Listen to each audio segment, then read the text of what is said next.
First, joining us more with on tonight's top story, Senator Tom Cotton is with us. Senator, good to have you. I want to go to your comments in particular that we just played. And you said, you know, that letter, and you're referring to the letter about parents and school boards and domestic terrorists.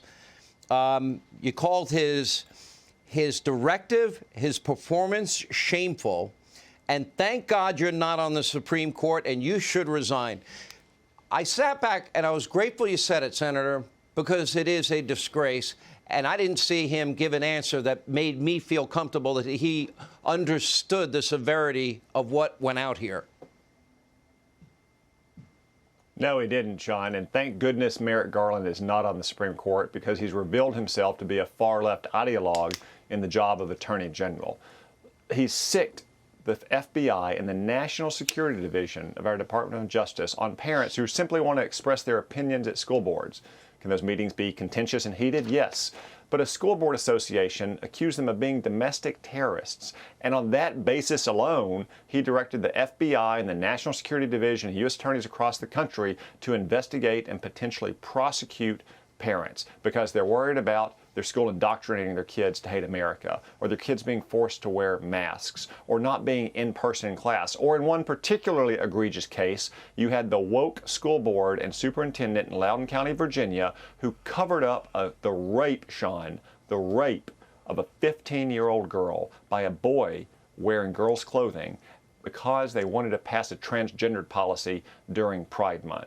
Well, I'm not surprised that her father got a little heated at that board meeting.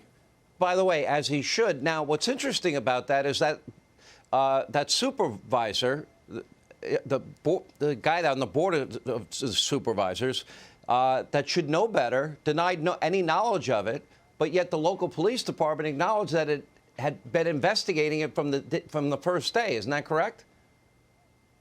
Yeah, and Sean, a juvie court judge just announced that this was, in fact, a sexual assault. And Sean, that school board and superintendent transferred that boy to another school where he sexually assaulted another girl, all because they didn't want it to interfere with passing a transgender policy during Pride Month. You know, Sean, if there ever is actual violence or the threats of violence at a school board, I'm very confident that local police and sheriff's deputies can handle it. Maybe Merrick Garland's Department of Justice should be looking into Loudoun County's school board and superintendent who can't protect young girls from being raped by boys pretending to be girls. You know, and it's a big issue for parents, and we'll see, I guess, we'll know maybe a week from tonight what happened in Virginia, because this is a big issue for parents in all of the Commonwealth of Virginia. I was really grateful that you pressed him, and he didn't give a particularly good answer on Anthony Fauci and whether or not he was truthful. Now, we have Anthony Fauci's emails. We have the 900 pages of documents from The Intercept, and now we have the NIH letter that came out.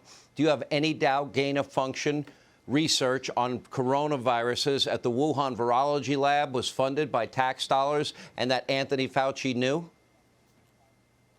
Not at all, Sean. Speaking of people who should resign in disgrace, Tony Fauci should resign in disgrace. He repeatedly lied to the American people and the Congress, saying that his agency did not fund this risky, dangerous research in China, of all places. And now his agency has admitted that.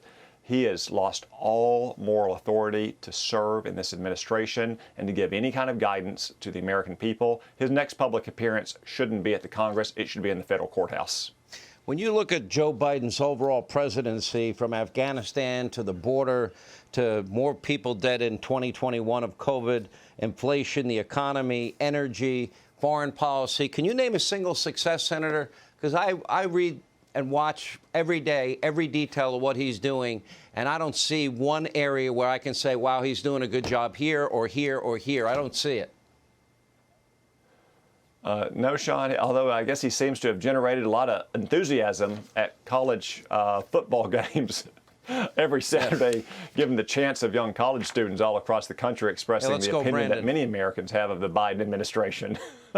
Yeah. But no, it's been a total shambles. No, Joe Biden's been in Washington for 50 years. No one thought he was ever up for the job of president, and we've seen that in spades over the last 9 months. Senator, there were a few of you that did a great job today. You're one of them, and we appreciate what you did. Thank you. Hey, Sean Hannity here. Hey, click here to subscribe to Fox News YouTube page and catch our hottest interviews and most compelling analysis. You will not get it anywhere else.